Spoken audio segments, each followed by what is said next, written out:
Hi everyone, and welcome back to National League Lowdown with me, Dan. As you can see, I'm joined by Louis. How are you, mate? You okay? Yeah, all good. Thanks, Dan. You? Yeah, good, thanks, mate. No intro. I'm quite surprised. I'm not really sure what's happened there, but it's okay. We'll crack on without the intro, anyways. But yeah, it's been an eventful weekend. We've had the FA Cup. We've had another manager sacking. It feels like there seems to be one every couple of weeks at the moment. But I don't know about you, Louis, but for me, this one felt quite inevitable with the form Hartlepool were in. Yeah. It seemed that way, especially after the weekend result. I know you mentioned it on the previous pod that you did before the FA Cup fixtures. But it one win in 11 now for Hartlepool. And yeah, it's Groundhog Day for them in terms of what they have as a club, in terms of their ownership and their management that they go through. Yeah, I mean, I looked through some of the comments on social media and things like that, and there was the general consensus, I think, more that it's the club that's at fault, the owner's at fault, rather than Simon Grayson himself. I think one win in 11 there were after Saturday, so it's not great, but they've had a good start, solid start, and the goalkeeper got injured. Alex Reed was out the team as well, so there was circumstances affecting that. I think personally, but yeah, for me, I think a lot of questions over the owner, the decisions. For those of you who don't follow me on social media, I tried to get Jeff Stelling to come on the podcast. He replied, but pretty much he's banned from anything to do with Hartlepool these days. So he politely declined, but I appreciate him getting back to me anyways. But I feel like a lot of fans are a bit like that on social media. They don't want to say too much about the run-ins of the club. Did you see any of them comments about the owner on social media, Louis? Yeah, there's been a lot of talk about it, and I think it's been one of those that sort of dragged on a bit. I think in the summer there was talk potentially of them selling the club or something as well. And I think the owner's done a lot for the club in the past, and when they had some financial trouble previously, he did do a lot of work in sort of digging them out of that. But yeah, there is a lot of sort of it's one of those sort of things that you see with clubs at the moment. If they don't get promoted, some owners seem to think that sacking their manager is the way to go. And as I said, it's Groundhog Day. The exact same thing happened last year. They had Kevin Phillips in charge in the 23-24 season. They sacked him at the end of the season, and there was sort of an outcry as to why they'd done it. They brought in Darren Soul, and they did exactly the same thing at the beginning of last year. They had a good unbeaten run to start the season. Then they had a bad patch. They sacked Saul. They got in our friend Lenny Lawrence, the man himself, the 70-something-year-old man in interim. Brought in Anthony Limbrick. Results picked up. Then sacked him again at the end of the season. And it was why they sacked him. They brought Simon Grayson in, and the exact same thing has happened. So yeah, you can't just keep going and sacking and hiring managers and expect it to change. And as we said, one win in 11, I guess it gives him a reason, but I don't think it's justified in that sense. No, it's the definition of insanity, isn't it? Doing the same thing over and over again and expecting different results. It just doesn't make sense to me. And I think for me, Simon Grayson, with the experience he's got, I think it'd be worth giving him just a little bit of more time. I would have said personally, the cup game was a bit of a free hit for them. I mean, I know I said on here I expected them to lose. I don't think they were that bothered that much about the cup, anyways. I think league form it could have easily, we've talked about it on here before. You could easily go on a run of 3 or 4 wins in a row, and you're shooting back up that table. It can flip because the games come so thick and fast. So it seems a bit premature for me. But again, the one win in 11 is probably the overriding, factor of him doing it. Now it kind of just turns your attention to what will they do next. And you mentioned him there, Lenny Lawrence. Are they just going to do that again? Do you think? I mean, it's worked before in some sense because the results do pick up. I did look at their next four fixtures, and when you take into account the replay they've got on Tuesday, they've got obviously Gainsborough at home, then they've got us, they've got Sutton away next Saturday, and then following that, they've got back-to-back home games against Solihull and Morecambe. So whoever they put in interim charge, you look at those fixtures and you think, well, they're probably, give or take, are probably going to pick up quite a few results, which is then going to build that sort of positive momentum and think the interim's done a great job. Let's give it to him full time. But yeah, so I think it is harsh on Simon Grayson. He's built a good foundation. They've got the second, I think it's the joint second best defence after Rochdale and Forest Green. I think it's 0.7 goals conceded per game. So it's a good foundation to build upon. Obviously, goal scoring has been their issue. I think only Truro and potentially Boston have got a worse figures in front of goal for in the National League. So yeah, I mean, we just have to see what happens. There are lots of good names out there on free agents for free transfer, for free, to take over as well. But I wouldn't be surprised if we saw Lenny Lawrence pop up again. Yeah, I think we talked about it in the group chat earlier on, and I was just saying, I was like, he's such a wild card, Raj Singh. It could go back to Lenny Lawrence, that old trusted guard, that could do well, or he could pluck someone out of nowhere that no one expects, and I mean, it's good viewing if you're a neutral, but if you're a Hartlepool supporter, it just seems a bit chaotic. But yeah, it would be interesting to see what they do next. But I agree with what you said as well about their upcoming fixtures. Take out the cup game, but the league form, I would argue if Simon Grayson's in charge, he picks up results in them games anyway. So it's so tough. Like, who'd be, making these decisions? I'd rather be sat here talking about it, Louis, with you. To be fair, I don't want to be making them, but yeah, because if they went into them with Simon Grayson on the bad run, everyone's confidence is down. They lose the first one of them four.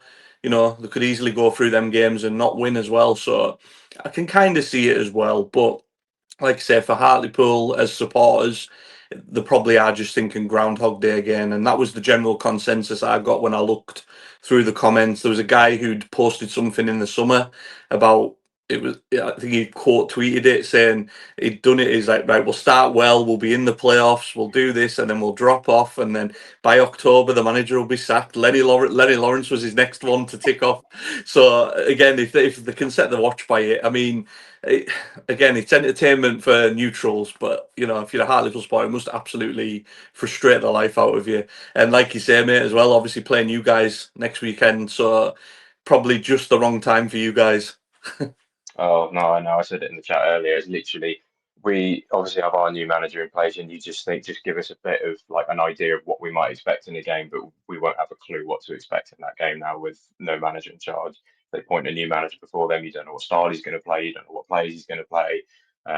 Yeah, awful for us, I think. But yeah, I do feel sorry for Hartlepool fans. I think you can just see it in the comments, as you said. They've just gone through the mill. Obviously, I think the only manager that he hasn't sacked in like the past 5 or 6 years is Dave Challoner when he got him into the Football League. And since then, it's sort of just been downhill for them. They do have to be careful, I think, as a club, because it can spiral out of control in one way, and they could be looking at a trapdoor into regionalised football if they're not careful, like the likes of Scunthorpe and York have done. So they really do have to be careful, because dropping down into National League North would be a big blow for them if that was to happen, if it was to go wrong. Yeah, and I mean, I've lived it with Carlisle last season. You sack a manager at a certain point of the season, October, November time, you have to get that appointment right. We went in and got Mike Williamson, the young hip coach that everyone was raving on about, saying how much good football he played. We got it wrong, and we ended up paying the price in the long run. Got relegated because of it. I'm not saying Hartlepool will get relegated, but maybe not this season. But they may pay the price in the long run if they don't get it right. You've got to get it. It sounds like he's stating the obvious, but so many clubs get it wrong, so it feels like you kind of have to say it out loud. Just make sure you get it right, whether. For me, it's an experienced head. For me, it would have to be Derek Adams is still out there after Morecambe, people like that. But again, it's just speculation. I didn't even see anybody throwing names out there today, which is what we've seen after other teams have sacked their managers. I didn't even see that today. All I seen was just people going, "Oh, here we go again.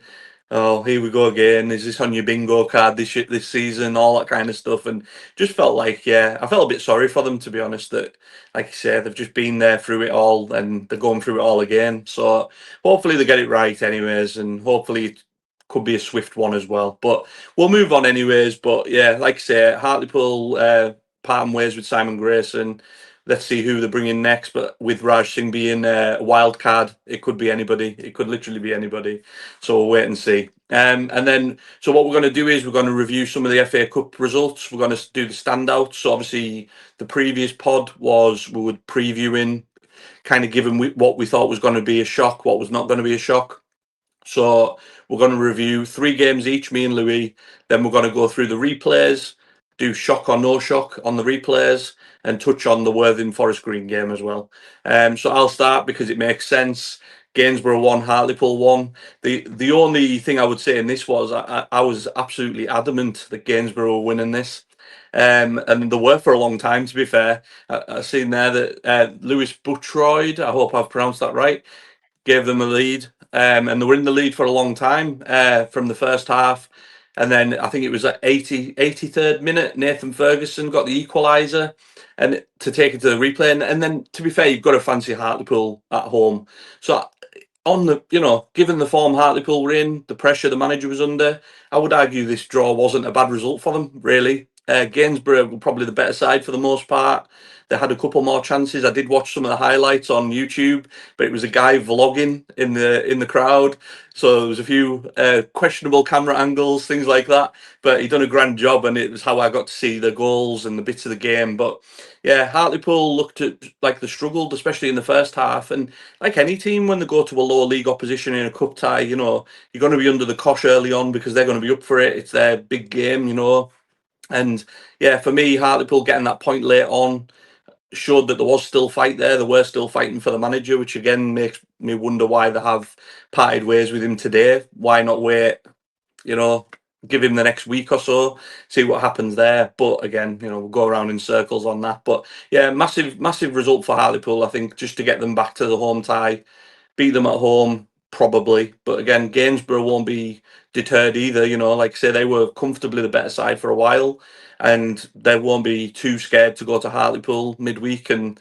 give them a game. And who knows what could happen? Like we've said, the magic of the FA Cup, anything can happen. Louis, what was the first game you were doing, mate? So the first game I've got is the one I was at, so Farnham Sutton, which is obviously the early kick-off live on BBC. Absolute cracker. Yeah, Absolute cracking cracker. FA Cup tie. People, packed out crowd. I think that was the capacity crowd, the record crowd that they've got. People sitting on walls, watching over the top of the fences who couldn't get in. Yeah, and a really good game. And ultimately, we ruined the party by scoring in the 98th minute, didn't we? Because it would have been, an absolute shock. Well, a shock in some sense. But yeah, as I said, Farnham came out of the blocks, scored within the first couple of minutes, came down the right-hand side, ball came across, and Saunders put it in. I think it took a deflection off one of our defenders, which then took it off the player on the line. But yeah, it was poor defending on our part. As soon as the ball came across the box, our fullback, our left or right centre back was just nowhere to be seen, and he had the freedom of the penalty area to sort of slot it home. And then they had an absolute golden chance to make it 2-0 about a minute later.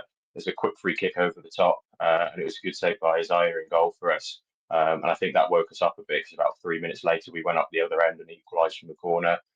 Free header from Phipps, from a simple corner. And then we sort of lost the possession of the game without really creating too many chances. Simba had a good chance where he probably should have scored. And then we shot ourselves in the foot again at the beginning of the second half. Again, poor defending again down our left-hand side. Ogbonna was our left wing back, who's naturally a winger. And Bobby Joe Taylor for Farnham just had the freedom of the pitch just to storm down the right-hand side, swung a ball in the box, and Saunders again was there to sort of tap it home. Again, poor defending. But yeah, we had the majority of the possession. I just don't think we moved the ball quick enough. But we brought Njoku on, and he made a difference. He scored within 3 minutes of coming on, and he got the assist for the third in the last minute for us. So yeah, cracking game. And I think we got away with it in some ways. I do feel for Farnham because I think they defended well. But again, I just don't think we moved the ball quick enough at times, and I don't think until it got towards the end where we were sort of throwing bodies forward and actually putting momentum and pressure, it didn't look like we were going to get that goal. But thankfully we did, and it's all eyes on the replay on Tuesday. But yeah, I'll have my rant about our system now because we consistently play three at the back, and I don't understand why we do it. It's madness. We always concede goals early on. So when you're chasing a game, you don't want five defenders on the pitch. And then we play two holding midfielders as well.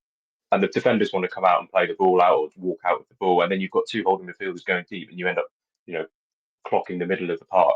It's just madness. And we haven't performed well. We haven't got results. And yet we still haven't changed our system. It's really, really frustrating. I'm not a football manager. So obviously that's fine. I can have my opinion, but there's obviously reasons for it. But yeah, I just would love us to change the system for once. Yeah, again, go back to the definition of insanity. We see it a lot in football these days, even when it's not working. managers will stick by their guns, will want to do what they want to do, and if it doesn't work, it doesn't work. For some reason, they don't want to adapt sometimes. So, but yeah, I watched a little bit of the first half, and the one thing that stood out to me was there was a lot of just backwards passing, sideways passing at the back. The defender, like say, crowded. I wasn't obviously I could see you were playing that formation, but before the game, I wasn't quite sure how he's played. To watch it just seemed very defense minded, and then you still conceded 3 goals anyways. And it's like, if you're going to shut up shop and win 1-0, then fair enough. We've seen like some of the best managers in the world ever do that. Mourinho used to do that, Conte and people like that. You can shut up shop and win 1-0, but if you're conceding 3 goals and playing that system, you're going to be lucky to even get a point. And again, the late goal suggested it was lucky, but I do think he probably deserved a draw. Sorry, not a point. It's not a point in the cup, is it? A draw. Sorry, I think he deserved the draw. Yeah, I mean, we had a header cleared off the line from Taylor, and Addison had a one-on-one when we were 3-2 down. And like we said, we did have sustained pressure. It was just we didn't really make the most of it. As you say, we were sort of going backwards and forwards, sideways pass, and there wasn't any pace to our play. And yeah, I said before, I said it in the chat, I think I've said it previously, I would have taken a replay before the game just because of the nature of the cup. The way that Farnham are playing recently, I think their fifth isn't in their league or something. They've had back-to-back promotions. They really are riding a crest of a wave. And I did say before that I would take a replay and get them back on our own turf and hopefully do the job on Tuesday night. But then again, you never know with the FA Cup. I'm hoping it doesn't happen, but there may be a surprise around the corner for us again. Yeah, very similar to the Gainsborough one, where it's like they won't be deterred coming to you guys. They've ran you close, took you to the very last minute. They'll come full of positivity and thinking they can get a result. So be an interesting one. But we're going to go through them anyways later on as to whether we think there might be still another shock. My next game was Ebbsfleet 2, Solihull Moors 0. I would call this just a minor surprise if it is one. Again, I think we called this on the pod. I think we called it when we said shock or no shock. I was like, I'm sure this is a shock. But when you consider Ebbsfleet only went down last season, I think they're mid-table-ish now in the league. But I fancied them as soon as I seen this. Solihull Moors you just don't know what you're going to get from them. Obviously, they've had the turbulence of change of manager. They seem to win 1, lose 3, win 1, lose 3, win 1, lose 3. They're now winless in 3 again. I've seen there. So, but yeah, the goals were from Jamie Fielding and Lennon Peake. And again, it just seemed really straightforward, to be honest. Again, I don't know necessarily how many changes Solihull made, if they made any, but I would imagine they are prioritising the league. Considering where they are down near relegation, etc. They're probably going to be thinking, right, we need to focus on staying in this league now. But for Ebbsfleet, that'll be a tough place to go in the next round for anyone. Carlisle drew them. I wouldn't fancy it personally. It's a hard place to go, and the longevity. Well, yeah. I mean, Carlisle fans are used to that. To be fair, mate. If it's anything less than 3-4 hours, we've done well. But yeah, Ebbsfleet, like I say, the well-established team. Obviously went down, but I don't think it'll be long before they're back again. But yeah, for me, Solihull Moors need to focus now just on the league, building up a bit of form, momentum, if you will. See how they get on. And hopefully they can get out of trouble for Callum, if nobody else. Callum, our admin on our social media and everything, the man behind the podcast that he doesn't come on camera, but the man behind it, big Solihull Moors fan. So hopefully they can kind of put this behind them and move on. But as for Ebbsfleet, they'll be just looking for that first round draw now. If they can get a home draw, like I say, if they can get a Carlisle, somebody like that, they will fancy their chances. They absolutely will, especially at home. Louis, what's your next game, mate? So I've got Morecambe Chester as my next game. So yeah, fairly sort of northwest game. Only 17 places between the two sides. Obviously, Morecambe sitting bottom of the National League, and Chester sort of lower mid table of the National League North. Looked like a cracking atmosphere. Chester took 1,300 fans. And yeah, Morecambe took the lead in about 20 minutes. Edwards, it was a lovely strike from the left hand side. He cut inside, bent it into the top corner. And yeah, Morecambe were the side in the ascendancy. They had a number of chances in the second half. Jack Nolan hit the post twice. One was an absolute rasping shot that came off the inside of the post, went across the goal line. You think, how on earth has that gone in? And I think the Chester's keeper made an outstanding save about 10 minutes before the end, and they rode their luck, Chester. But that's what you've got to do, is the away side going away to a National League side. They are a good side, Chester. They got to the National League North playoff final last year, lost out to Scunthorpe. I think it was 2-1 or 3-1 in the end. But then in the 95th minute, when you're sort of throwing bodies forward, you're bombarding the box, they eventually got their equaliser. Finn Shrimpton shrunk the shrimp, sorry, as you could say. And yeah, it was a load of shots that sort of got blocked. Defenders got in the way. I think Jamal Blackman made his debut, pulled up a save, sort of spilled it slightly, and it eventually found his way to Shrimpton, who smashed it home in front of the away fans. And again, another side that will fancy their chances in the replay. It won't be an easy game for Morecambe at all. And we've obviously spoken about Morecambe on previous pods about how they're not really doing that well. It's 1 win in 12 for them now. And I wouldn't fancy it if I was them. I think Chester's going to be a really, really tough gig for them. And I think the Chester manager sort of said that in his post-match. He said that their effort and the desire, they've got the replay, which is what they would have wanted out of it, to bring them back to their home ground, probably a sellout home crowd. And it could be uncomfortable for Morecambe. Yeah, the Chester goal felt like a really big cup goal. Like when I watched it, it was like, in front of the away fans, late goal, get the let's say the lesser of the teams, but the lower down team, the underdogs, if you will, taken to a replay. Felt like that's the magic of the cup. That's why we love it. So yeah, massive credit to Chester. And I think when we come to replays, I think we might be unanimous on that one. I think we both hinted at that there. But yeah, my last game is Hemel Hempstead 2, Yeovil 1. Again, bit of a shock. I wouldn't say this was a massive shock. The only thing that shocked me was that Hemel Hempstead were down to 10 men for so long, and yet somehow still managed to beat Yeovil.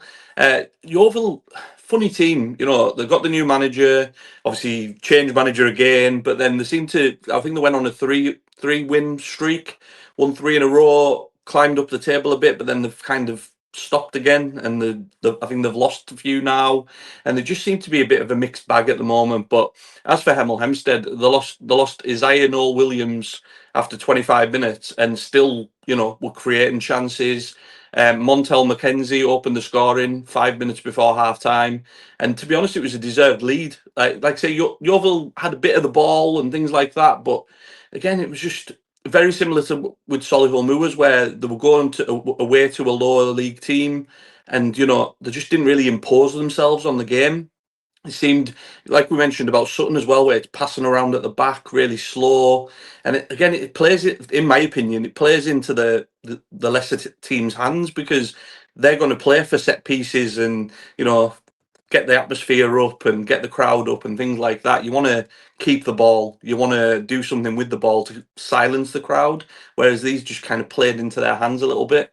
But anyways, second half, Yeovil did come back into it. Harvey Greenslade equalised 20 minutes from time. And then like when I seen that again, 10 men, right, push on, go get the winner, get this over and done with. And they just didn't do it. And again, considering the other side were down to 10 men, it just seemed a bit of a missed opportunity.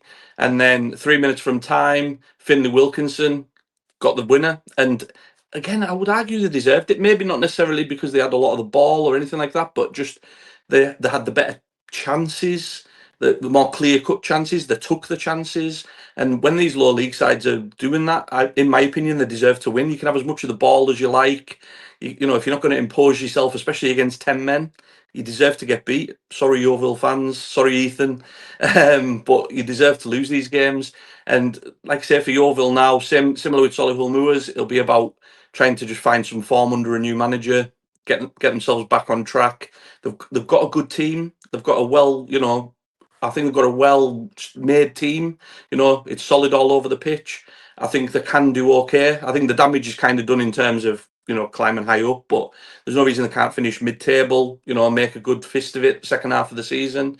But as for Hemel Hempstead, again, considering that was with 10 men, 11 men, in the next round, I don't think many teams, from our league in particular, will fancy going there after they've put Yeovil to the sword with 10 men. So massive credit to them. Massive result. Absolutely, I would not want to pull them in the next round. I think it's the first time they got to the first round since 2013, I think. And they've got a really, really good manager in Lee Allison.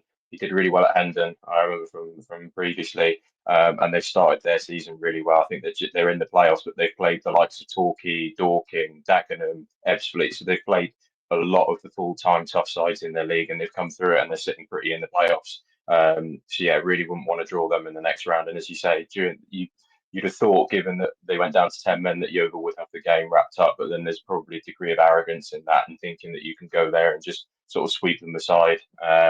And I think there's not much difference between the top of the National League South and the bottom half of the National League at the moment. I think the National League South is a very competitive league, a lot of full-time teams or hybrid teams that are doing really well. And I think Hull Hempstead are one of them. And yeah, best of luck to them to the next round unless they get us or you, I think. Yeah, I wouldn't. Again, it's another long trip for us. But yeah, like you say, I think with Yeovil, it just seemed to be, again, just not imposing yourself against a lesser team. It's one of them where it's kind of unforgivable if you want to do, get a decent run in a cup or something. You can't be going to and playing against 10 men for 75 minutes, 80 minutes if you include added time, and not imposing yourself enough to get a result. Disappointing from them, but again, taking nothing away from Hemel Hempstead. Massive credit to them. Great start to the season, and that will even improve them in the league as well. That belief that they can beat the higher up teams in the league and stuff like that as well. So yeah, massive credit to them. Louis, what was your last game, mate? So the last game I got was a absolute comeback from Harborough Town at Altrincham. So obviously the game finished 2-2. And looking at the highlights, it seemed like another case of a team not taking their chances because Altrincham seemed all over them in the first half. Numerous chances, nearest good saves from the Harborough goalkeeper, to be fair to him. Clearances off the line, scrambles, that kind of thing. But eventually Altrincham broke the deadlock just before our time with Reading getting his fourth of the season. And he seems to be their sort of standout player. This season, I think every time I've sort of looked at Ultram's results, he's either scored or assists, or their fans are raving about him. But yeah, it was a really lovely goal, that one. They sort of numerous passes. The highlights went on forever. It was like watching Alti Salona. They just kept passing it and passing it. Eventually got down to the left-hand side of the penalty box, and it was cut across a Reading who tapped it in. And then they got their second just after half time from Jimmy Knowles. Cross came in, and I think it was a tap in at the back post. And at that point, you sort of think that the tie's over. It's dead. They're 2-0 up at home against, no disrespect to Harborough. They are unbeaten this season. They're top of their respective division. But you'd expect a team who's in the National League 2-0 up at home to see out the game and keep a clean sheet, or at least go, progress through to the next round. But as we said with Chester, they threw the kitchen sink at Alti. And it was a stupid free kick that Billy Waters gave away for Harborough's first goal. I think he came into around the back of a player and tried to win the ball, and just, you don't need to do it when you're in the 88th minute. Just don't give away any stupid fouls, and that's what they did. And the ball got pumped in. There was a scramble, and Harborough got their goal with 2 minutes of normal time left. And then I assume a lot of added time was added because they got their equaliser in the 99th minute. But when the added time board goes up and they've probably seen 9 or 10 minutes, Harborough probably got their tails right up in the air. The fans are getting behind them. It's the last thing you want as Altrincham. And yeah, similar to the other one, it was a set piece. It was a corner that came in. They kept the ball alive. They had the goalkeeper up. But I think it's poor defending from Altrincham. The lad Putman, who actually scored the equaliser, was sort of left free on the edge of the 6-yard box, and he touched it down, and it was a nice half volley in the corner again in front of the away fans. So a lovely away day for them, coming back from 2-0 down. But yeah, poor from Altrincham. They're on a poor run of form, and it's the last thing that you would want, sitting there being 2-0 up and to have to go to a replay, what will be a really tough replay in Leicestershire this midweek as well. Yeah, I mean, I think it highlights obviously the poor form Altrincham are in, where even at 2-0 up, it's like as soon as they got that first goal back, they're probably thinking, "Oh, here we go again," and it just shows that mentality for me. Some teams where when it rains, it pours. It's like if you're not in good form, if you're top of the league and you're flying high, that game fizzles out 2-0. You maybe even get a third, but when you're struggling, you're down the bottom and you're on a bad run, these things happen. And again, it'll be another game where I don't necessarily fancy Altrincham in the away tie, to be honest. It'll be interesting, but we'll cover that shortly. But just want to say, Mark did call that, and when it was 2-0 to Altrincham, I know obviously he's got an ulterior motive being a Macclesfield fan, but when he said that, I was like, I don't know. I think Altrincham at home should beat them, but Mark had a smile on his face, obviously after Macclesfield winning and then Altrincham blowing the 2-goal lead. So Mark was very happy. And obviously, I'm only going to quickly drop it in, but I was very happy with Carlisle 5-2 against Boston as well. Chris Clark absolutely on fire. What a ridiculous signing that is. Yeah, absolutely ridiculous signing. He just looked at a level. I would even say maybe 2 levels above everybody else on the pitch at the time. His head was on a swivel, quick footwork, 2 goals, an assist. Couldn't have went much better for him. So I'm excited to see what him and Linney do when they're together, because Linney was rested yesterday. So he's probably playing at that level. He's too good for that level. He was outstanding for Altrincham 2 seasons ago. I think he got up to it was either 20 assists or 20 goals, got them into the playoffs. Obviously, he was playing with Regan Linney then. I think Linney had a big say on whether he went to Carlisle or not. Reuniting with his attacking partner, and it's frightening stuff for the rest of the league, I think. The one thing, the one issue I would have with Carlisle is we always go to sleep 5 minutes after half time. So don't be doing that every week, lads, if you don't mind. We're 3-0 up after 16 minutes. I should be able to, get my dressing gown out, feet up, cup of tea. I shouldn't be going to the toilet, coming back, that kind of thing. And there was the amount of people that came back after half time. They'd been for the half time pint or whatever, and you could see everyone like, "Oh, what's happened?" And everyone was like, "Oh, it's 3-2," and everyone's like, "I've only been gone 5 minutes." I was like, "Yeah," and I was like, "It just." But Chris Lumsden did say on the radio, our ex-Carlisle player does the punditry on our local radio. For those who don't know, and he said it was quite a good test for Carlisle to see if they caved in or they actually went up a gear, and they actually went up a gear, which was a relief. But it was a lot more stressful than it needed to be. Let's just say that. You got one prediction right as well with his name is a shot, John Lewis scoring against you as well.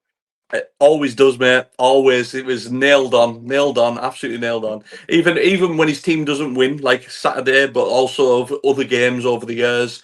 Remember him scoring for Newport up here. Newport did win that day, I think, but there was a few other times where he scored against us and they haven't won. But I'm like, yeah, here he is again.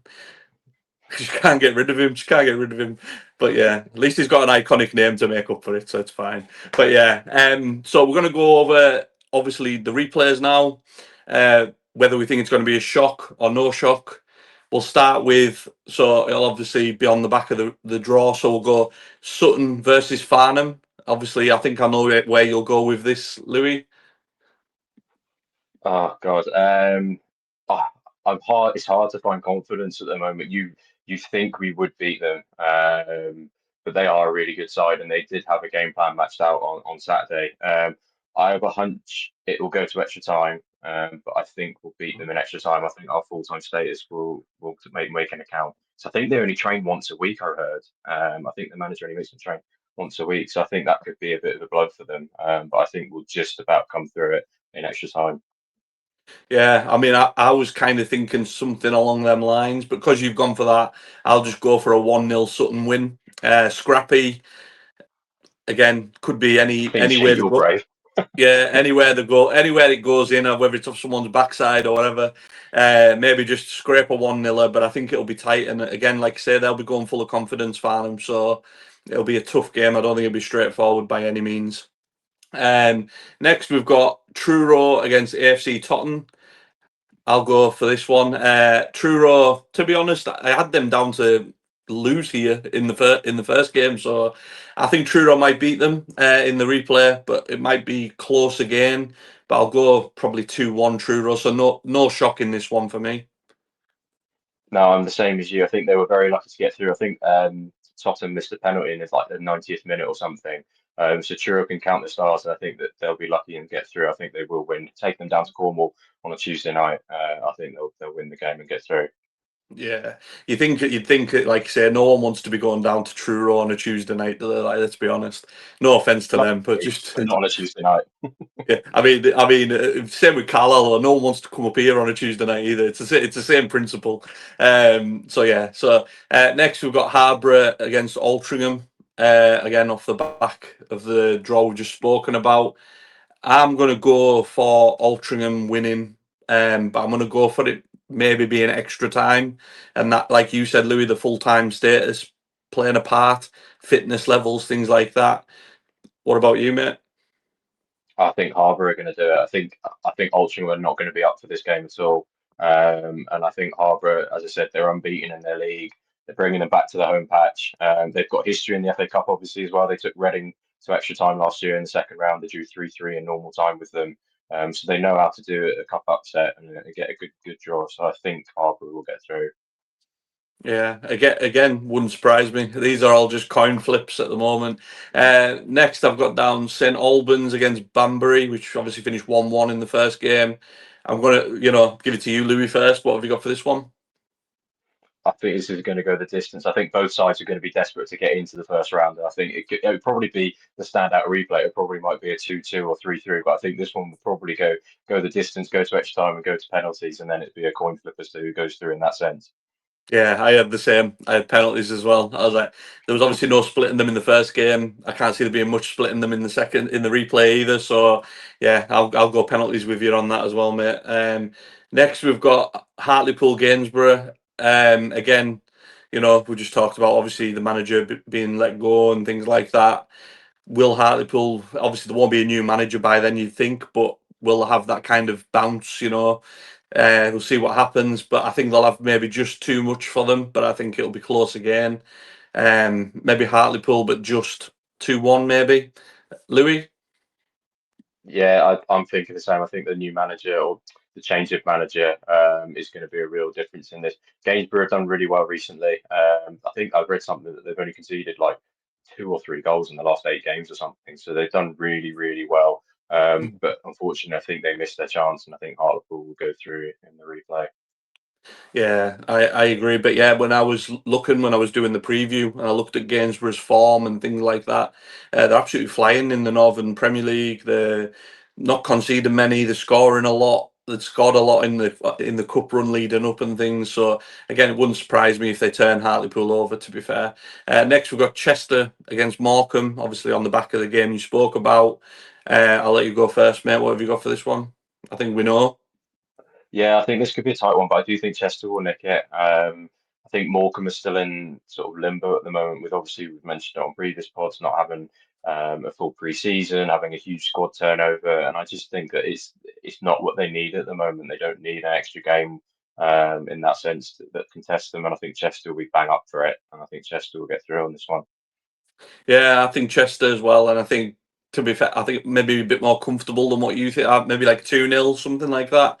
I just think that, like I say, Morecambe need to be focusing on the league status, things like that. The last thing they needed was a replay. That I'm sure if you'd said to them that they'd rather have got beat on Saturday than having to have a replay midweek. So yeah, Chester for me, and then the last one, by my reckoning, is Brackley Woking. Again, wasn't a lot between them on the day. I think it'll be close again, but I think Brackley's home form's a lot to be said for there. I think Brackley win, but again, I think it'll be tight. Might be 1-0. Louis? Yeah, I echo what you said. I think you mentioned it on the previous pod as well, that you think they'll take them back to St James's Park at Brackley and get the result there. So I think again, I think it'll be a clean sheet for Brackley, and I think 1 or 2 nil win. Yeah, like I said, with Woking, they're just, you take out Brackley's home, just walk. You don't know what you're going to get from Woking. Will they beat Gateshead 5-0? Will they get beat 5-0? We don't know. Obviously, Mark refers to them as dry toast. I think they're a little bit more entertaining than dry toast. But I think, yeah, Brackley's home form has been outstanding pretty much so far this season. I would be surprised if Woking went there and won. So we'll wait and see. But then obviously we've got, obviously this podcast will be, once we record it, it'll go out Monday. So we'll say tonight's game will be Worthing versus Forest Green. Obviously Worthing just announced a new manager, or previous manager is now new manager again. Adam Hinshelwood, massive appointment for them. That place will be rocking. Forest Green, obviously we've spoken highly of these guys, and Robbie Savage in particular on the pod, saying, flying high. I'm just interested now, because they've lost a game, to see where they're at, what's the reaction going to be like. And they could have had a lot easier ties than this. This is another place I wouldn't fancy going. What about you, Louis? Yeah, it's like you said. I mean, I think Forest Green would probably rotate, but I do think they've got the squad to rotate and still have quite a good strength in their squad. But that appointment of Hinshelwood is absolutely huge for them. As you say, the place will be rocking. He's on a 2.5 year contract, which is, it's crazy. They've done such a good job there. They have had our pants down a bit with us paying compensation for their manager, and then they go and nick what my first choice manager was. But yeah, I wouldn't be surprised if Forest Green go there and they do win 2-3-0, because they are just a really good side and they could just be too much for Worthing to handle. But yeah, it just adds a bit of extra spice to the game. So yeah, I do think Forest Green will win it. But I think, as it's been said before, I wouldn't be surprised if Worthing do give them a good game and do, cause a surprise. Yeah, I agree. I echo what you said, really, mate. To be honest, I think Forest Green have that quality, the strength in depth that we've talked about with Rochdale, Carlisle, York. These teams, and they will rotate, but they can afford to do that. And I don't think there'll be a drop off in quality. I don't think there'll be a drop off in standard. We've spoken to obviously Robbie on the podcast as well, and we know what his philosophy is. He goes to win games. He's not going there to, get a replay and bring them back to Forest Green and all that. He's going there to win. And I always take my hat off for managers with that bravery. So I think Forest Green win this, but I think it could be quite a good game, to be fair. Quite a good footballing game as well. Obviously, it's on TV as well. I think it's on TNT Sports, I think. So, should be And good audience, good viewing. They'll both know before the game who they've got in the next round. I think so the draw will be Yeah. before as well. Yeah, I think the Which, draw's at if Forest Green 10 to 7 or six, something. something like that, yeah. But I think if Forest Green go out and pull Cardiff at home, or they get Cheltenham at home in the local game, they'll be right up for it. If Worthing go and get I don't know, someone on the south coast, Crawley, for example, which is quite local, or a big away day again like Cardiff or Bradford or someone, they'll be bang up for it as well. Yeah. So yeah, it could be a really interesting spectacle.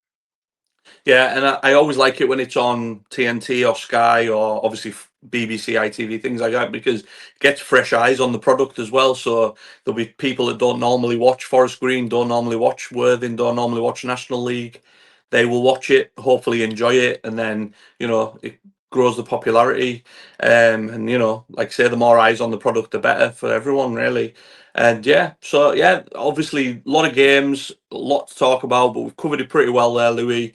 Thanks for joining me. Like I always say at the end of every pod, don't forget to like, share, subscribe on here. We're also on Spotify, Apple Podcasts. Follow us on there as well. There's pretty much at the moment, there's 2 podcasts every week now. We're pretty much doing 2, depending on what happens. Sometimes there's 3, depending if there's any big news things going on. But yeah, plenty of content coming your way, plenty of podcasts coming your way. Myself, Louis, Craig, Mark, we appreciate everybody that likes, shares, comments, get involved. Like I say, comment and let us know what you want us to talk about as well. If there's any specific topics, anything like that, we can drop them in on the pod as well. But like I say, thanks to everyone for watching. Thanks to Louis again for joining me. Absolute pleasure, mate. And take care. Likewise, And we'll thanks, Rob. Cheers. see you all soon. Cheers, guys. Thank you.